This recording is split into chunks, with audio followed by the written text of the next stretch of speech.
Hello and welcome back. Want to stick to a script this week.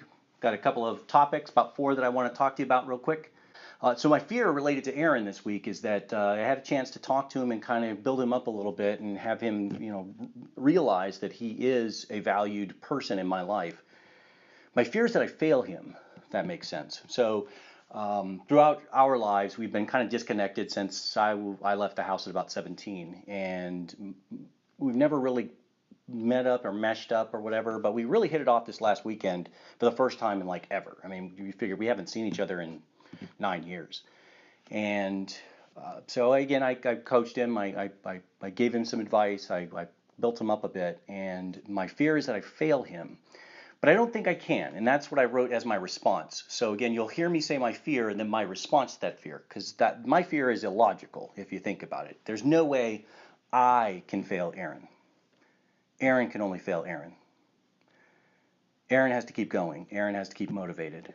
He needs to keep coming back to the table and reminding himself that he is the most important person in this equation. Not me, not his son, not the mother of his children, or any of his children for that matter. It's Aaron.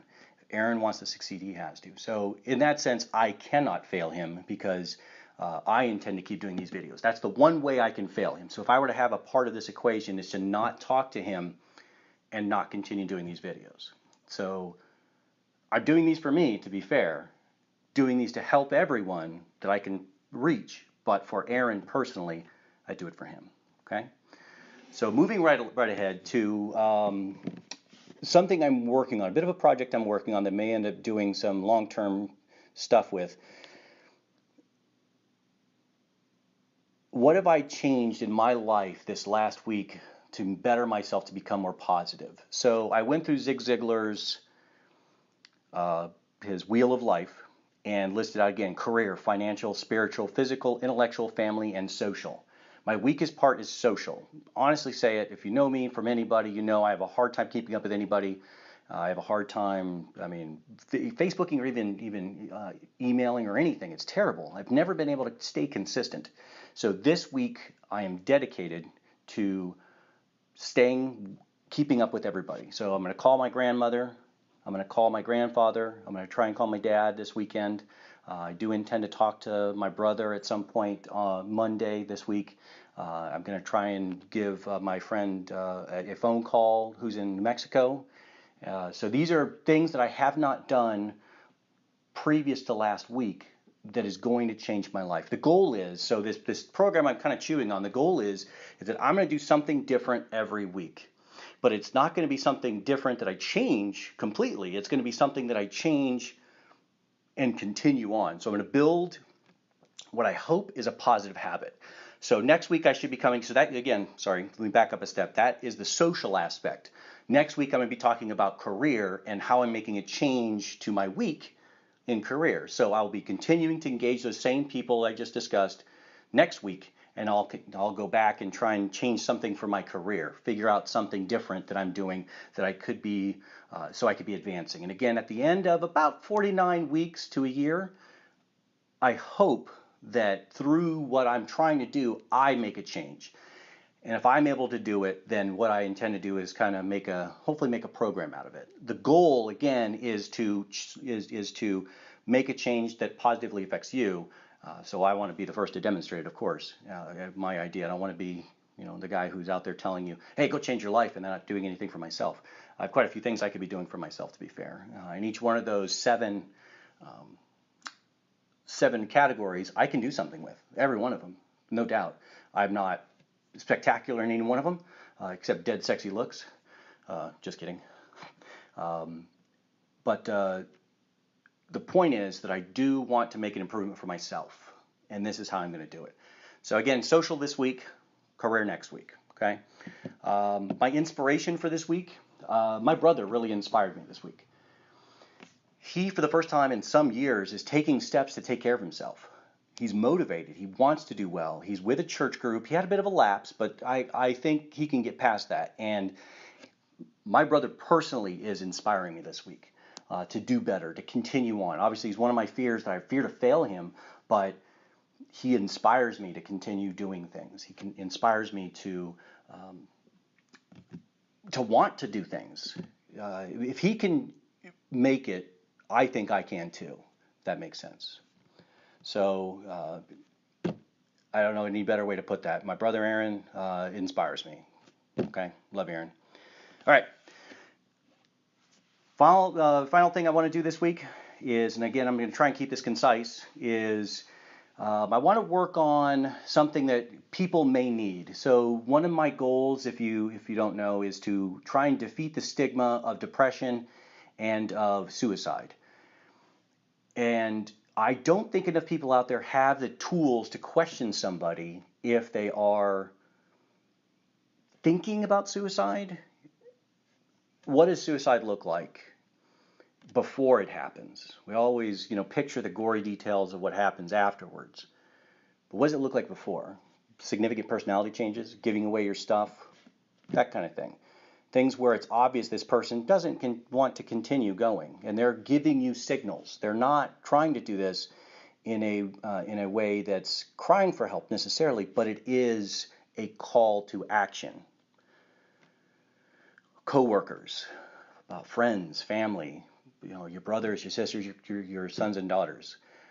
If anybody's watching this who's had a death this way in the family, they will truly understand that they'll go back and beat themselves up sometimes and talk about, man, I should have realized, I should have known, this is what I should have done. What can we do once we spot those little indications? The Navy taught me, fortunately, at one point when I was in Japan, about their rules of engaging somebody that you think might be suicidal. One of the tips they gave us was phenomenal, and it was trying to find a way to tell the person that you think they might be thinking about it without coming off as somebody who's accusatory or, best way to put it, but somebody who's attacking them, So one of the tactics they use is asking the person, if you identify some of their things, like, hey, people who give away their stuff, like the way you're doing it to me, these are typically the actions of somebody who's considering suicide. Are you considering suicide? Just those words alone might help you breach the topic with somebody. You're not going at them, are you suicidal? Or, hey man, are you thinking about killing yourself? That's not always the best approach. So a tool I would say to give, again, parents, friends, coworkers, anybody who might have a concern about somebody, and please don't do it publicly. That's the most embarrassing thing, I assure you.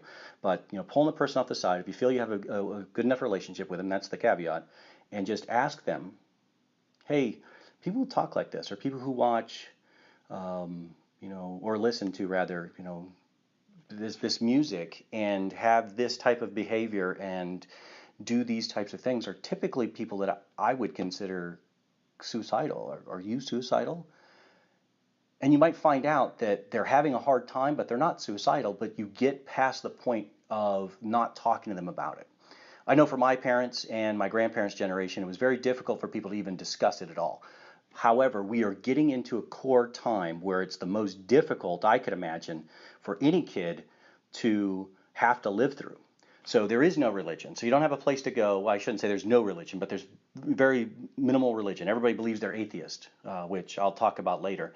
So they don't have that to back up on, to fall back on, to be up for a support group. Typically, kids are children of divorced parents. I think it's greater than 50%, right? Or they have single parents. At least one community in America has 70% single parent rate. So they only have one parent, and when they're not there, they don't have anybody to confide in. There's various diseases that we have just now identified, mental health diseases that we just recently identified and started actually treating people for that the person may be undiagnosed with. They may be suffering quite significantly, and a lot of parents are like, I went through the same stuff they did.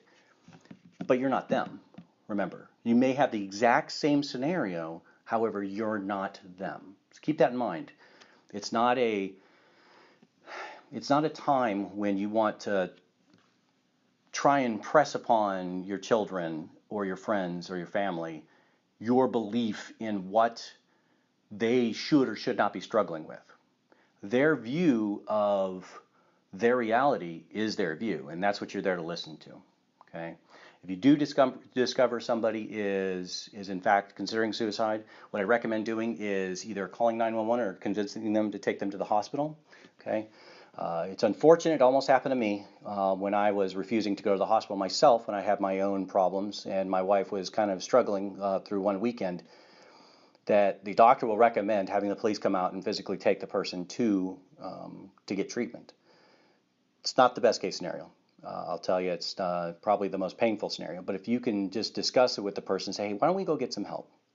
Why don't we go get some help? If this is how you're feeling, there's no reason you should be feeling like you're the only person on an island. Okay? And if you do find somebody, please show them this video. Okay? Because I'll tell you like I would tell them. You need the help. The group therapy that they give you inside the various mental health institutions that they'll keep you in, the structure they have, the activities you're able to do, take your mind off a lot of things. There are medications out there, but they're not always the most consistent. However, the help is what you need. It's got nothing to do with any of those things I talked about before. It's got nothing to do with anything. It's about you. It's about you taking charge and you trying to find a better way. If you feel like you're lost, if you feel like you're trapped in your scenario, it's because you're trapping yourself in that scenario. Go get help. Don't use it as an excuse to get out of your specific issue, but use the help as a way to face your fears and face what you're going through. I did. Here I sit. I'm a reasonably successful person. I had my issues way late in my Navy career, but I too felt I was trapped. And you would think in the Navy, like, there's no way somebody can go and do this kinds of thing. Go to a hospital. I did. And I learned some tactics through the time to deal and cope with my issues so that I'm here for my family. I'm able to make a life for myself. My wife and I are looking for the future. I'm thinking about things that I'm going to do with my kids in 10, 12, 15 years. I'm going to go see my family. I'm doing a number of things that I didn't think I was capable of doing, where I would just literally sit in my bed and sleep all night and then take naps during the day, only to take more naps. I was basically either horizontal, or I was eating, or I was horizontal again. There was no in between. Here I sit trying to do something positive for people, reading books, trying to improve my life, that kind of stuff. So if I can do it, you can do it. Okay? And I'm not anybody special. I'm literally nobody special. I have a little bit of Asperger's, if that makes me special, so I'm able to detach myself some from my problems. Because I don't see them as problems necessarily once I take an objective view and then turn it on its head, almost like if you've done any research about ketamine treatment, although it's very it's not popular at all, but that's how ketamine treatment works, is it allows you to detach yourself from the situation. So again, this is all stuff in my experience. Please don't take it that this is the only tactic to use, but this is a tactic to use for your toolbox, is again, saying the words and then showing them this video, if that makes sense. Hopefully I can help. If I can't, there are other tactics out there. Please take a look around. But if you're seriously concerned about your loved one, please find a way. Okay? If I'm not the way, then find another. You cannot give up on them, because once you do, it's too late. All right, I'm out. See you next week, guys.